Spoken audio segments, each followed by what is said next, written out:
Mungkin Anda tidak mengenal nama Knowles Shaw, tapi Anda pasti sudah pernah mendengar himne yang digubahnya, yaitu Bringing in the Sheaves. Bahkan walaupun Anda tidak pernah pergi ke gereja. Karena himne ini sangat populer di kalangan sekuler dan sering dinyanyikan dalam film-film bioskop maupun serial televisi. Salah satunya dalam serial Little House on the Prairie yang sempat diputar di TVRI sekitar tahun 1980-an. Ya, himne ini begitu populer pada masanya dan sempat menjadi semacam identitas budaya all-time religion di Amerika. Knowles Shaw lahir di Ohio pada tanggal 13 Oktober 1834. Pada usia sekitar 12 tahun ayahnya meninggal, dan ia terpaksa harus keluar dari sekolah dan bekerja untuk memenuhi kebutuhan hidup ibu dan kedua adik perempuannya yang masih kecil. Dengan biola peninggalan ayahnya, ia bermain musik mengiringi pesta-pesta dansa yang diadakan di kota tempat tinggalnya dan mendapat sedikit uang dari sana.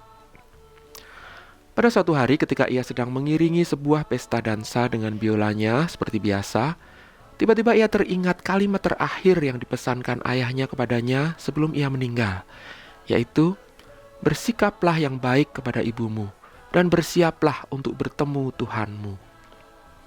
Saat itu juga ia berhenti bermain musik, meletakkan biolanya, dan meninggalkan pesta tersebut. Ia pulang dan berdoa memohon pengampunan atas dosa-dosanya. Pada hari Minggu berikutnya, ia masuk ke gereja pertama yang ditemuinya dan bertobat. Sejak itu ia memutuskan untuk tidak lagi menggunakan kemampuan musiknya untuk hal-hal lain selain untuk memuliakan Tuhan. Shaw mulai mempelajari firman Tuhan dengan lebih tekun. Dan pada usia 26 tahun, ia sudah mulai berkhotbah. Dan 2 tahun kemudian, ia sudah terkenal dengan julukan The Singing Evangelist atau penginjil yang bernyanyi. Karena ia selalu memasukkan berbagai nyanyian ke dalam khotbah-khotbahnya dengan cara yang sangat menarik. Suaranya indah sekali, begitu pula permainan musiknya.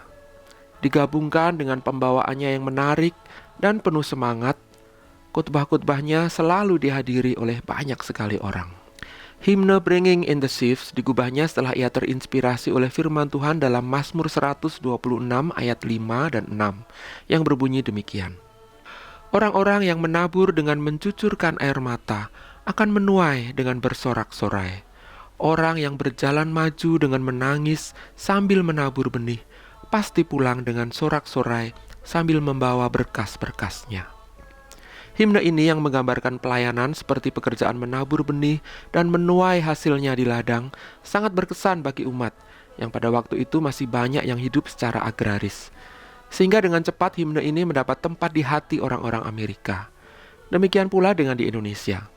Sebelum dimasukkan ke dalam buku Nyanyikanlah Kidung Baru nomor 208 dengan judul Tabur Waktu Pagi, himne ini sudah sering dinyanyikan dengan berbagai judul dan teks yang berbeda-beda.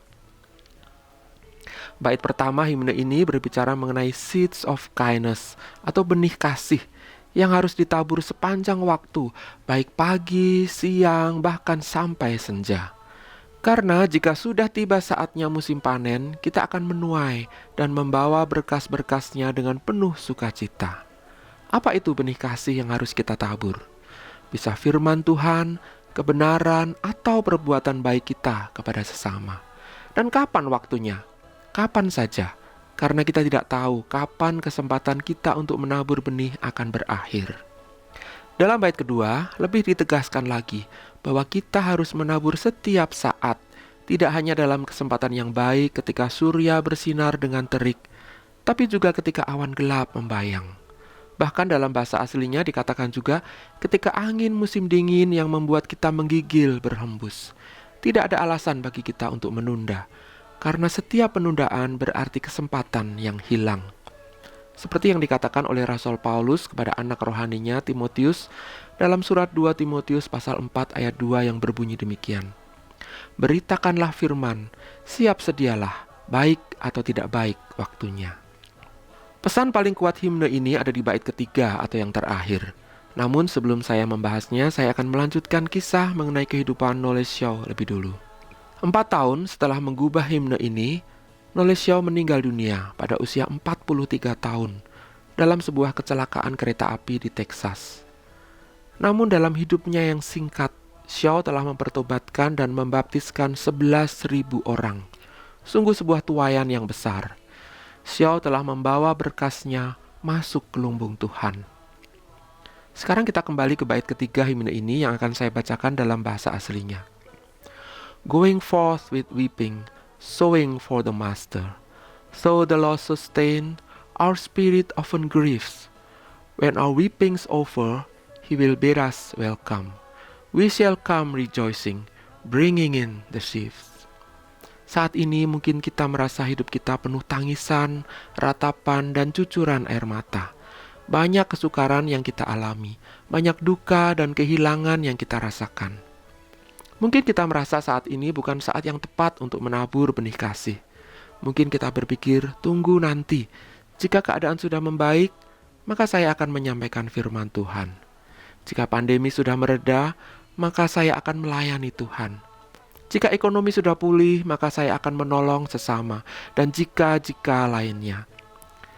Namun Tuhan mengatakan, sekaranglah saatnya menabur. Setiap saat adalah saat untuk menabur. Karena suatu saat kesempatan untuk melakukan semua itu akan berakhir. Kelak ratapan kita akan berakhir. Dan kita akan pulang dengan bersuka ke hadapan Sang Tuan, pemilik tuaian, yang akan menyambut kita. Bawa berkasnya, masuk lumbungnya.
Sahabat, mari dukung pelayanan dan pekabaran Injil melalui YKB dengan membagikan link acara ini kepada sebanyak mungkin orang.